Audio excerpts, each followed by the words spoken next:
10ನೇ ತರಗತಿಯ ವಿಜ್ಞಾನದ ಪರಿಕಲ್ಪನೆಗಳು ನಮ್ಮ ನಿತ್ಯ ಜೀವನದಲ್ಲಿ ಯಾವ ಯಾವ ಸಂದರ್ಭದಲ್ಲಿ ಕಂಡುಬರುತ್ತವೆ, ಅವುಗಳನ್ನು ಹೇಗೆ ವೀಕ್ಷಿಸಬಹುದು, ಯಾವ ರೀತಿ ಪ್ರಭಾವ ಬೀರ್ತವೆ ಎಂಬುದನ್ನು ನಿರಂತರವಾಗಿ ಸರಣಿ ವಿಡಿಯೋಗಳಲ್ಲಿ ಚರ್ಚಿಸ್ತಾ ಇದ್ದೇನೆ.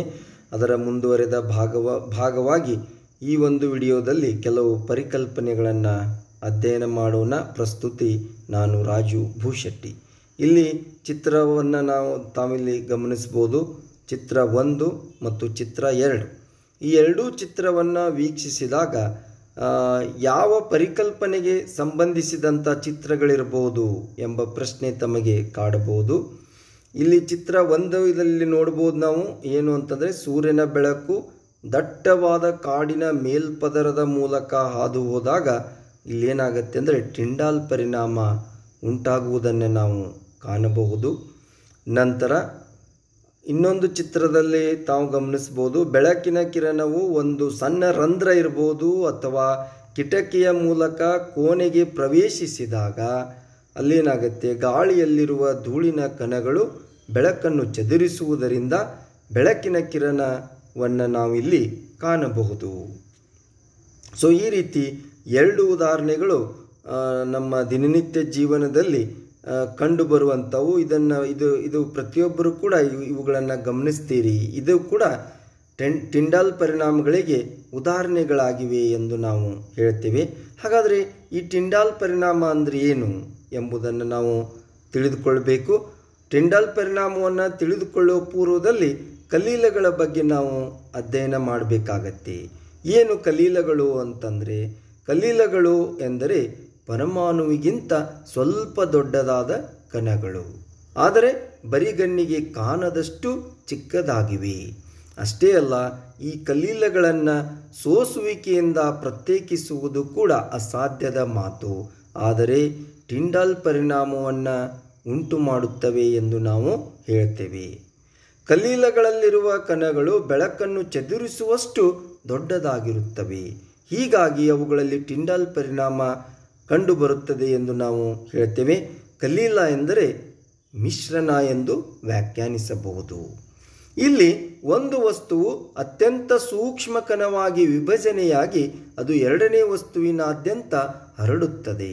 ಸೂಕ್ಷ್ಮ ಕಣಗಳನ್ನು ಕಲೀಲ ಕಣಗಳು ಎಂದು ಕರೆಯಲಾಗುತ್ತದೆ. ಈ ಕಲೀಲ ಪದಾರ್ಥಗಳಿಂದ ಬೆಳಕಿನ ಚದುರುವಿಕೆಯ ವಿದ್ಯಮಾನವನ್ನು ನಾವು ಟಿಂಡಾಲ್ ಪರಿಣಾಮ ಎಂದು ಕರೆಯುತ್ತೇವೆ. ಹಾಗೆ ಕರೆಯಲು ಕಾರಣ ಏನು ಅಂತಂದರೆ, ಈ ಪರಿಣಾಮಕ್ಕೆ 19ನೇ ಶತಮಾನದ ಭೌತಶಾಸ್ತ್ರಜ್ಞ ಜಾನ್ ಟಿಂಡಾಲ್ ಅವರ ಹೆಸರನ್ನು ಇಡಲಾಗಿದೆ. ಇದು ಬೆಳಕು ತನ್ನ ಹಾದಿಯಲ್ಲಿರುವ ಕಣಗಳಿಂದ ಚದುರಿ ಹೋಗುವ ವಿದ್ಯಮಾನವಾಗಿದ್ದು ಬೆಳಕಿನ ಕಿರಣವು ಗೋಚರಿಸುವಂತೆ ಮಾಡುತ್ತದೆ. ಕೆಲವು ಉದಾಹರಣೆಗಳನ್ನು ನೋಡುವುದಾದರೆ ಪೇಂಟ್ ಏನಿದೆ ಅಲ್ಲ, ಅದು ಜಿಲ್ಯಾಟಿನ್ ಮತ್ತು ಮಂಜಿನ ಹನಿಗಳನ್ನು ಉದಾಹರಣೆಯಾಗಿ ನಾವು ಪರಿಗಣಿಸಬಹುದು. ಒಂದು ಗಾಜಿನ ಬೀಕರ್ನಲ್ಲಿ ಸ್ವಲ್ಪ ಹಾಲನ್ನು ತೆಗೆದುಕೊಂಡು ಅದರಲ್ಲಿ ನಾವು ಬೆಳಕಿನ ಕಿರಣವನ್ನು ಹಾಯಿಸಿದಾಗ ಆಗ ಹಾಲಿನಲ್ಲಿರುವ ಕಣಗಳು ಬೆಳಕನ್ನು ಚದುರಿಸುವುದನ್ನು ನಾವು ಸ್ಪಷ್ಟವಾಗಿ ವೀಕ್ಷಿಸಬಹುದು. ಅರ್ಥ ಇಷ್ಟೇ, ಹಾಲಿನಲ್ಲಿರುವ ಕಣಗಳು ಬೆಳಕನ್ನು ಚದುರಿಸುವಷ್ಟು ದೊಡ್ಡ ಗಾತ್ರದಲ್ಲಿವೆ ಎಂದು ನಾವು ಹೇಳಬಹುದು. ಅದೇ ರೀತಿ ಹಾಲಿನ ಬದಲು ಸ್ವಲ್ಪ ಎಣ್ಣೆಯನ್ನು ಬೀಕರ್ನಲ್ಲಿ ತೆಗೆದುಕೊಂಡು ಬೆಳಕಿನ ಕಿರಣವನ್ನು ಹಾಯಿಸಿದಾಗ ಬೆಳಕಿನ ಕಿರಣಗಳು ಏನಾಗುತ್ತೆ ಅಂದರೆ ಎಣ್ಣೆಯ ಮೂಲಕ ನೇರವಾಗಿ ಸರಳ ರೇಖೆಯಲ್ಲಿ ಹಾದು ಹೋಗುತ್ತವೆ, ಆದರೆ ಬೆಳಕನ್ನು ಚದುರಿಸುವುದಿಲ್ಲ.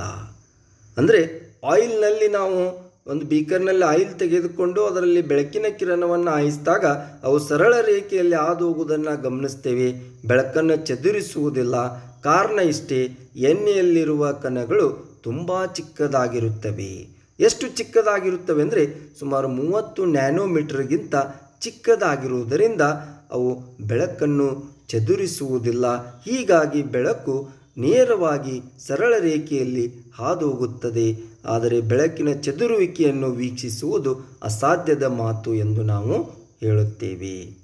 ಇನ್ನು ಬಹಳ ಮುಖ್ಯವಾದಂಥ ಅಂಶ ಏನು ಅಂತಂದರೆ, ಭೂಮಿಯ ವಾಯುಮಂಡಲವು ಹೊಗೆ, ಸಣ್ಣ ನೀರಿನ ಬಿಂದುಗಳು ತಡೆಹಿಡಿಯಲ್ಪಟ್ಟ ಧೂಳಿನ ಕಣಗಳು ಮತ್ತು ಗಾಳಿಯ ಅಣುಗಳನ್ನು ಒಳಗೊಂಡಿರುತ್ತದೆ. ಬೆಳಕಿನ ಕಿರಣಗಳು ಇಂತಹ ಕಣಗಳನ್ನು ಅಂದರೆ ವಾಯುಮಂಡಲದ ಹೊಗೆ ಇರ್ಬೋದು, ಸಣ್ಣ ನೀರಿನ ಬಿಂದುಗಳು ಹಿಡಿಯಲ್ಪಟ್ಟ ಧೂಳಿನ ಕಣಗಳಿರ್ಬೋದು, ಗಾಳಿಯ ಅಣುಗಳಿರ್ಬೋದು, ಇವುಗಳಿಗೆ ತಾಡಿಸಿದಾಗ ಬೆಳಕಿನ ಪಥವು ಗೋಚರಿಸಲ್ಪಡುತ್ತದೆ ಎಂದು ನಾವು ಹೇಳುತ್ತೇವೆ. ಅಂದರೆ ಈ ಕಣಗಳ ಮೂಲಕ ಬೆಳಕು ಪ್ರತಿಫಲನ ಹೊಂದಿ ಹರಡಿ ನಂತರ ನಮ್ಮನ್ನು ತಲುಪುತ್ತದೆ ಎಂದು ನಾವು ಹೇಳುತ್ತೇವೆ. ಇನ್ನು ವೆರಿ ಇಂಪಾರ್ಟೆಂಟ್ ಏನು ಅಂತಂದರೆ, ಚದುರಿದ ಬೆಳಕಿನ ಬಣ್ಣವು ಚದುರಿಸುವ ಕಣಗಳ ಗಾತ್ರದ ಮೇಲೆ ಅವಲಂಬಿತವಾಗಿದೆ. ಅತಿ ಸಣ್ಣ ಗಾತ್ರದ ಕಣಗಳು ಮುಖ್ಯವಾಗಿ ನೀಲಿ ಬೆಳಕನ್ನು ಚದುರಿಸಿದರೆ, ದೊಡ್ಡ ಗಾತ್ರದ ಕಣಗಳು ದೀರ್ಘ ತರಂಗಾಂತರದ ಬೆಳಕನ್ನು ಚದುರಿಸುತ್ತವೆ. ಚದುರಿಸುವ ಕಣ ಒಂದು ವೇಳೆ ತುಂಬ ದೊಡ್ಡದಿದ್ದರೆ ಚದುರಿದ ಬೆಳಕು ಬಿಳಿಯಾಗಿಯೂ ಗೋಚರಿಸಬಹುದು. ಒಂದು ವೇಳೆ ಚದುರಿದ ಬೆಳಕು ಬಿಳಿಯಾಗಿ ಗೋಚರಿಸ್ತು ಅಂದರೆ ನಾವು ತಿಳ್ಕೊಳ್ಬೇಕು ಚದುರಿಸುವ ಕಣ ತುಂಬ ದೊಡ್ಡದಾಗಿದೆ ಎಂದು ನಾವು ನಿರ್ಣಯಿಸಬೇಕಾಗತ್ತೆ. ಸೊ ಈ ರೀತಿ ಇನ್ನೂ ಹಲವಾರು ಪರಿಕಲ್ಪನೆಗಳನ್ನು ನಿತ್ಯ ಜೀವನದಲ್ಲಿ ಅವುಗಳ ಮಹತ್ವವನ್ನು ಮುಂದಿನ ವಿಡಿಯೋದಲ್ಲಿ ಚರ್ಚಿಸೋಣ. ಧನ್ಯವಾದಗಳು.